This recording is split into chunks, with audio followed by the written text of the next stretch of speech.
Good morning. Welcome to this morning's edition of the Richard Urban Show. I'm your host, Richard Urban, coming from historic Harpers Ferry, West Virginia. We bring you news and views from the unification principle point of view. Today's episode is on rollback property taxes. Property taxes are a definite issue for everybody because, especially if you're lower or lower middle income like me and Stacy, then you're taking a huge hit from property taxes. Even if you pay little or no federal income tax or state income tax, hey, guess what? You still have to pay your property tax, whether your income is $1 or $10 million, you have to pay your property tax.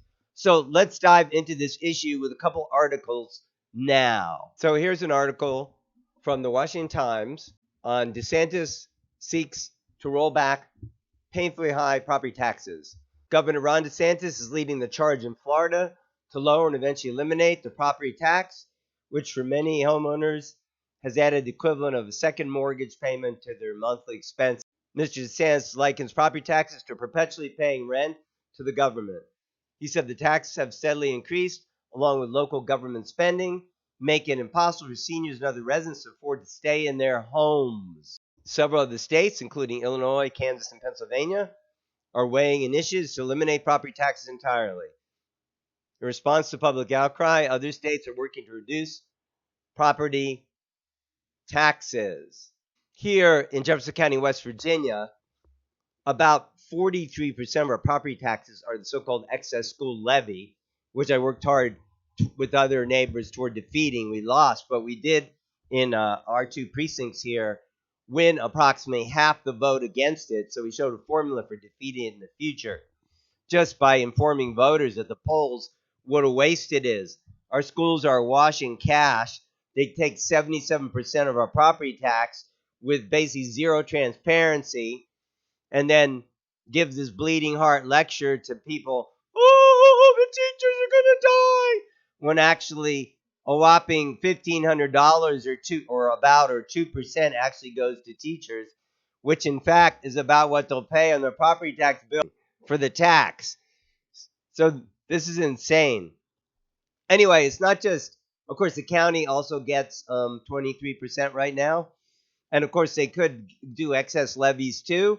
And in fact, I'm concerned about the $16 million bond they're proposing to pass any time now. I couldn't find the recording of the Thursday's meeting to see if they passed it. I hope not. All these kinds of things that affect taxes need to go before voters with much deliberation. So this is just an entitlement. So, I was interviewing Erica Kolinich during my candidate interviews. She's a libertarian candidate for governor, was this past cycle, and she had a lot of good ideas about taxes. I'm going to share those in a minute, but they definitely need to be rolled back. And like the income tax, I mean, for people who are lower middle income like me and Stacy, income tax isn't a big issue. I'm not saying it's overall not a big issue, but I mean, actually, if you honestly want to do something that helps the common person, the middle class person, property tax is a much bigger issue.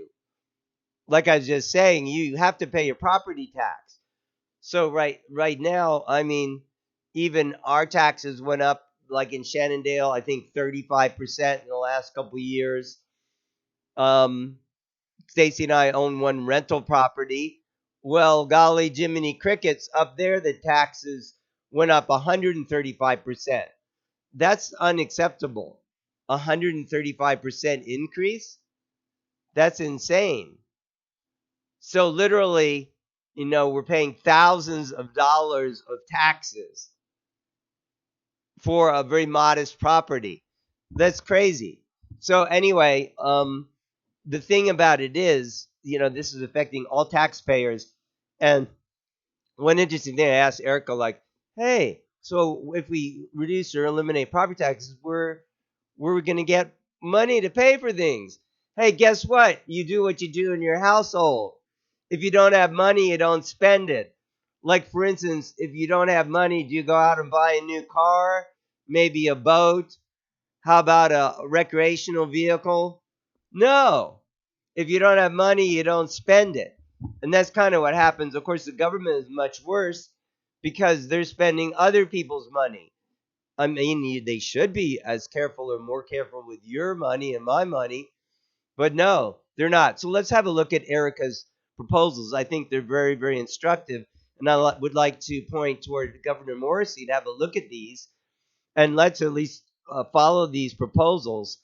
Like Governor DeSantis in that article I was reading compared it to like how you buy a TV. So you go to the store, you buy a flat screen TV, and you pay 6% sales tax. But then you're watching it and you keep paying tax on it year after year after year. I mean, you don't, but property tax is the same thing. Okay, so you're going to buy your house and then you pay tax again and again and again and again and again.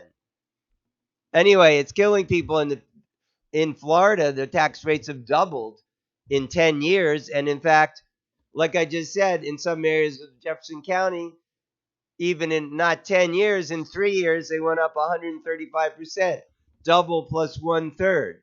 So let's have a look at Erica's proposals. This is from Erica Kalinich's web page, Kalinich for WV.com. Here's her suggestions. Residential property tax cap. I'll advocate for an amendment to the state's constitution that establishes a true cap on all residential and privately owned agricultural property taxes. Specifically, this cap would limit property tax to 1% of the purchase price of the property or the assessed value, whichever is lower. Hallelujah, I say. This measure aims to provide relief to homeowners while ensuring a fair and predictable tax burden.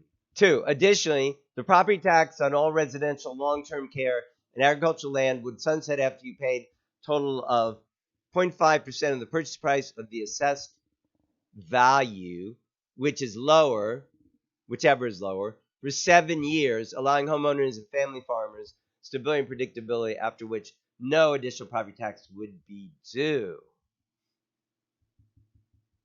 3. All residential long-term care and agricultural land currently capped at 1% or 2% will be capped at 1% of the purchase price of the property or the assessed value, whichever is lower. All other commercial property currently capped at 3% will be capped 2% of the purchase price of the property or the assessed value, whichever is lower. 4. Property acquired through inheritance would not be subject to property tax. Only property acquired by a real estate sale transaction. 5. If you sell your property prior to owning the property for 7 years, you would not owe the remaining property tax on that property when it is sold. The new owners would start over with their 7 years of property tax. Overall, we want to move toward capping property taxes. And these are some really great ideas to do it. I mean, why do we have this endless property tax? Endless property tax means endless waste of your money. There could be other ways to raise taxes. And the property tax is extremely regressive, meaning it especially hits low-income people. Say you're a senior like me and Stacy, and you're lower or just middle income or whatever you want to call it, lower middle income. Well, the property tax looms as a huge issue and can easily force people to be unable to stay in their homes as seniors. Is that really what we want to do? In the article I was reading also, there was a mention of one state, maybe that's Florida, is proposing a $200,000 exemption. That would be good for seniors, in their residential property. In conclusion, let's get out of the idea that somehow the government is entitled to take your money, more or less at gunpoint, if you think about it, and that somehow, they know how to spend your money better than you do. And that's why also the Hope Scholarship is really a good thing. The money should follow the child, if the state is collecting money, which, at least for the near foreseeable future, they will for education. It should be up to the parents to decide. And that's why you see, school enrollment not zooming upward. A big reason is the Hope Scholarship. People are sending their children to other schools, not just the public schools. And that's good. More choices are good. And a lot of education, like 53% of the education is funded by federal funds. So a lot of people don't really know what a giant, like, just wasteland of money. Jefferson County schools are awash in money. Not only, well, there's a building fund, which is a relatively smaller bond for the Ranson Elementary School, for instance, which, some people say, or it really wasn't necessary to build. Enrollment wasn't skyrocketing. And I'd like to see statistics. I'll be interested to follow to see if the building boom is really building enrollment boom. In fact, I need to do a show on that. How much did the enrollment increase this year? How many units were built and how many more children were enrolled, if any? Or are they going to other schools, like I said?